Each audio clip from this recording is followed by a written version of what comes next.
အားလုံးပဲမင်္ဂလာပါရှင် Starlight Day Story Channel ကနေပြီးတော့ပြန်လည်ကြိုဆိုလိုက်ပါတယ်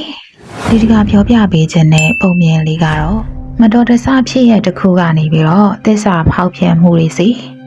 အဲဒီကမှတစ်ဆင့်ကြောင်းမပွဲကောင်းတဲ့သွေးချောင်းစီနေကုန်းတစ်ခုစီတော့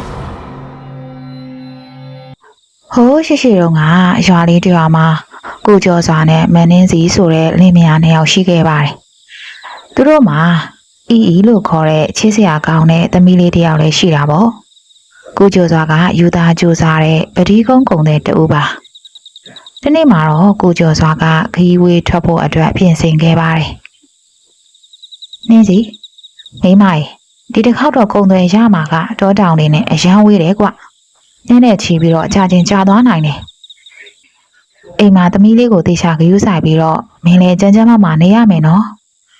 စသည်ဖြင့်မှာကြားခဲ့ပါတယ်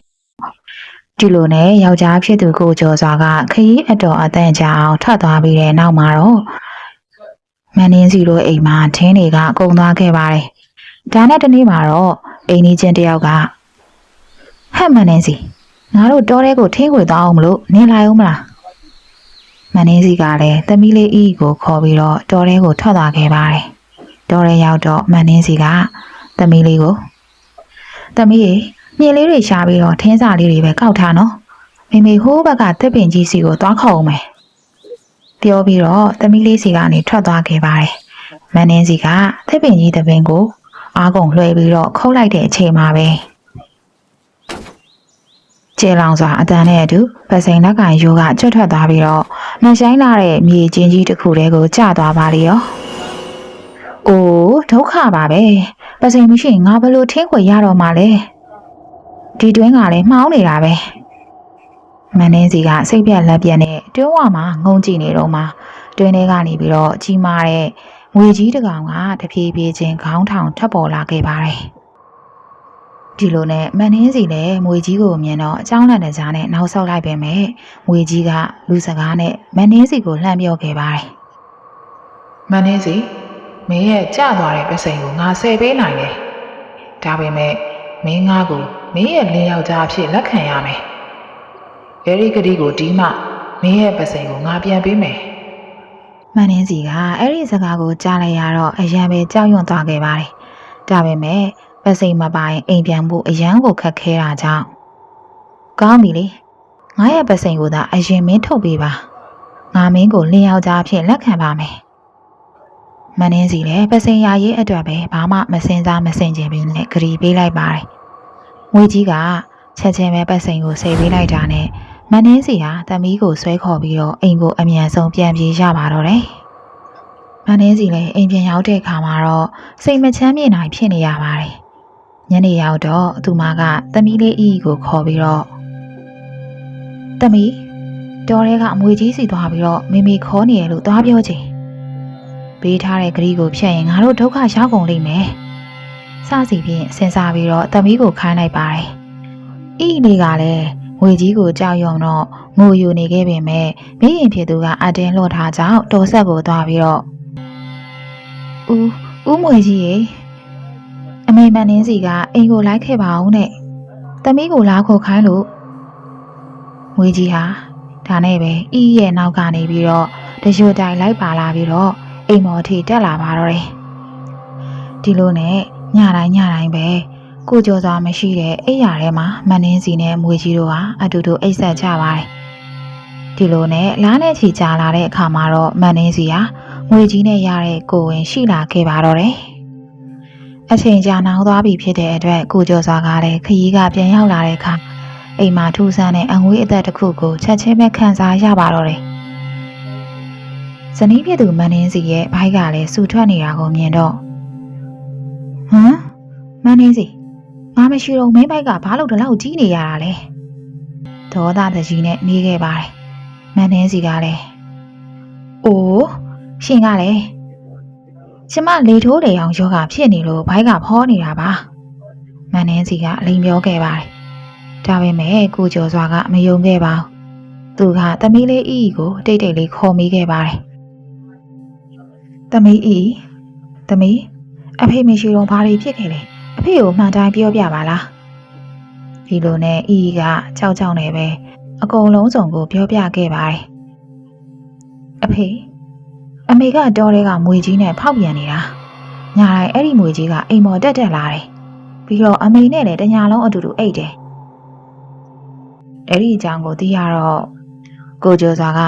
ဒေါသကြောင့်တကူလုံးတုံရီခဲ့ပေမဲ့သမီးလေးကိုအေးပါကွယ်အဖေသိပါပဲဒီကိစ္စကိုအဖေသိတာမင်းမေကိုလုံးဝမပြောနဲ့နော်သမီးလေးကိုဆက်ဆက်မှားလိုက်ပါတယ်ဒီလိုနဲ့နောက်တစ်နေ့မှာတော့မန်နှင်းစီကအိမ်မှာမရှိတော့ကိုကျော်စွာကသမီးကိုငွေကြီးကိုသွားခေါ်ခိုင်းခဲ့ပါတယ်ကိုကျော်စွာကတော့တကားအကွယ်မှာဓာတ်တစ်ချောင်းနဲ့စောင့်နေခဲ့ပါတယ်ငွေကြီးကလည်းပုံမှန်အတိုင်းပဲသူ့ကိုမန်နှင်းစီခေါ်တဲ့ချိန်ပြီးတော့အိမ်မော်တက်လာတဲ့အချိန်မှာပဲကိုကျော်စွာကငွေကြီးကိုဓာတ်နဲ့ပိုင်းဖြတ်လိုက်ပါတယ်ကိုကျော်စွာငွေကြီးရဲ့ခေါင်းကိုဇီးပင်တပင်ပေါ်မှာချိန်အမီးကိုစင်ပေါ်တင်ပြီးတော့ကိုလုံးကိုတော့အသားရင်ဖြစ်ချက်စားလိုက်ပါတယ်ဒီလိုနဲ့မန်နှင်းစီအိမ်ကိုပြန်လာတဲ့အခါမှာတော့ကိုကျော်စွာကနင်းစီငါဒီနေ့ဝါသားဟင်းကောင်းကောင်းချက်ထားတယ်ဟဲ့စားစမ်းပါအောင်ငေါတော်တော်နဲ့ပြောလိုက်ပါတယ်မန်နှင်းစီကမွေသားမသိပဲနဲ့စားနေတော့မှာပဲတပင်ပေါ်ကကြီးကန်းတကောင်ကအေးကွယ်နေစီကသူ့လင်သားမွေသားကိုစားနေတယ်စတဲ့ဖြင့်អော်ပါလေရောဒီလိုနဲ့မန်နှင်းစီကအဲ့ဒီငှက်ကိုမောကြည့်လိုက်တဲ့အခါမှာတော့ဈေးပင်ပေါ်ကမွေကြီးရဲ့ခေါင်းကိုမြင်ပြီးတော့အဲ့ဒီနေရာမှာလည်းငိုချလိုက်ပါတော့တယ်ကိုကျော်စွာကမန်နှင်းစီမင်းဒီငွေနဲ့ဖောက်ပြန်ယုံနေမကဘူးသူ့အသားကိုပါစားပြီးပြီအခုမင်းမိုက်ထဲကခလေးကိုလည်းငါရှင်းပြမယ်စတဲ့ဖြင့်ဒေါသတကြီးကြုံသွားပါတော့တယ်ကိုကျော်စွာမန်နှင်းစီကိုကံမောင်ကိုသွားပြီးတော့ခေါင်းလျှော်ရအောင်လို့ခေါ်သွားခဲ့ပါတယ်မန်နှင်းစီကလည်းအလန့်တကြားလိုက်သွားရပါတယ်ကံမောင်ရောက်တော့မန်နှင်းစီကခေါင်းငုံလျှော်နေတဲ့အချိန်မှာပဲကိုကျော်စွာကဓာတ်နဲ့မန်နှင်းစီရဲ့ဘိုက်ကိုဖြတ်ခွဲလိုက်ပါတယ်အဲ့ဒီချိန်မှာပဲမန်နှင်းစီရဲ့ဘိုက်တဲကသွေးညီနှံ့နေတဲ့အတူမွေးပေါက်ကလေးတွေကထောင်ထဲချီပြီးတော့တရွာထွက်ပေါ်လာခဲ့ပါတော့တယ်ဒီလိုနဲ့ကိုကျော်စွာကလည်းယူသွစွာနဲ့ပဲလိုက်သက်ပေမဲ့ငွေလေးတွေကအရန်ကိုများလုံးမြန်လွန်းတာကြောင့်တချို့ကရေထဲကိုငုံဆင်သွားကြပါတယ်ကေပိတ်သက်ကြီးရေထဲကိုဆင်းသွားတဲ့ရေမွေလေးတွေကြောင့်ရေမွေဆိုတာတွေဖြစ်လာတာလားတောထဲကိုဝင်သွားတဲ့တချို့မွေလေးတွေကြောင့်ပဲတောမွေတွေဖြစ်လာတာလားဒီလိုနဲ့မန်နှင်းစီရဲ့ခန္ဓာကိုယ်ကကံပေါင်ပေးမှာသွေးတွေနဲ့လဲလျောင်းရင်းနဲ့အသက်မဲ့သွားခဲ့ရပါပြီဒါပေမဲ့သူမရဲ့ဝမ်းပိုက်ထဲကထွက်လာတဲ့မွေးပေါက်ကလေးတွေကတော့ကဘာမီရဲ့အယမ်းမျက်နှာအနှံ့ကိုအပြင်းအထန်ပြေးလာသွားနေခဲ့ကြပါတယ်တချို့ကကြည်လင်တဲ့ရေကန်တဲကိုငုပ်ရှူသွားကြပြီးတော့ရေမွေတွေဖြစ်လာခဲ့တယ်တချို့ကမောင်မဲတဲ့ကြောက်ဆောင်တွေကြားမှာပုံအောင်ရင်းနဲ့တွင်းအောင်မွေတွေဖြစ်လာခဲ့ပါတော့တယ်တချို့ကတော့အရန်ကိုတိတ်တဲ့ဒေါနန်ကြီးတွေပြေးဝင်သွားပြီးတော့အရန်ကိုအစိပြင်းတဲ့တောမွေတွေမွေဟောက်တွေစားတဲ့ဖြင့်အပြင်ပြောင်းသွားကြပါတော့တယ်ကဲဒီပြေးဟာကိုကျော်စွာအတွက်တော့အနာရခြင်းမဟုတ်ဘဲနဲ့သက်စာနောင်တနဲ့အတူ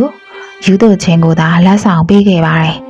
ကိုကျော်စွာကကံမောင်ဝေးမှထားနေရင်းနဲ့တေဆုံးသွားတဲ့ဇနီးသိန်းနဲ့လွတ်မြောက်သွားတဲ့မွေပေါက်ကလေးတွေကိုကြည့်ရင်းနဲ့တဟားဟာရှင်မောရင်တယောက်သေးသာကြံရိပ်ခဲ့ပါတော့တယ်မမြင်ရရင်မေးရော့တတ်ကြရဲဆိုတဲ့စကားပုံအတိုင်းပါပဲမန်နှင်းစီဟာခင်မောဖြစ်သူကိုမမြင်ရတဲ့ခဏတာမှာဂတိသစ္စာကိုမေးလျှော့ခဲ့ပြီလို့သူတို့ရဲ့မိသားစုဘဝလေးဟာစားချက်တယ်လို့ပြည့်စည်ခဲ့ရပါတယ်ပြည်သက်ကြီးတို့ဒီပုံမြင်လေးကကျမတို့ကိုပေးချင်တဲ့သင်ခန်းစာကတော့ခဏတာအခက်ခဲဒါမှမဟုတ်တာယာမှုအတွက်နဲ့မစင်ကျင်ပဲနဲ့ပေးလိုက်တဲ့ဂရီစကားဟာတခါတလေမှာကိုဘဝကိုသာမကကိုရဲ့မျိုးဆက်တွေကိုပါအစိတ်တောက်ဖြစ်စေနိုင်တယ်ဆိုတာပါပဲဒီကနေ့လောကမှာမွေတွေဘလောက်ပဲပေါ်များနေပါစေလူတွေရဲ့ရင်ထဲကအစိတ်အတောင်နဲ့သစ္စာဖျောက်ဖျက်မှုတွေလောက်တော့ကြောက်စရာမကောင်းနိုင်ပါဘူးကဲပြည့်တဲ့ကြီးရှင်အခုတင်ဆက်ပေးခဲ့တဲ့ပုံမြင်လေးကိုကြိုင်းနေတတ်တယ်ဆိုရင်တော့ like and subscribe လေးပြုလုပ်ပြီးတော့နောက်ထပ်စိတ်ဝင်စားစရာကောင်းတဲ့ပုံမြင်တွေကိုဆက်လက်နားဆင်နိုင်မှုအတွက်ဘေးနားကနိုတီဘဲလေးကိုလည်းနှိပ်ပေးခဲ့ကြပါအောင်ရှင်ဖေးသက်များအားလုံးသစ္စာရှိတဲ့အချိန်များစွာနဲ့အေးချမ်းသာရတဲ့ညချမ်းလေးကိုပိုင်ဆိုင်နိုင်ကြပါစေရှင်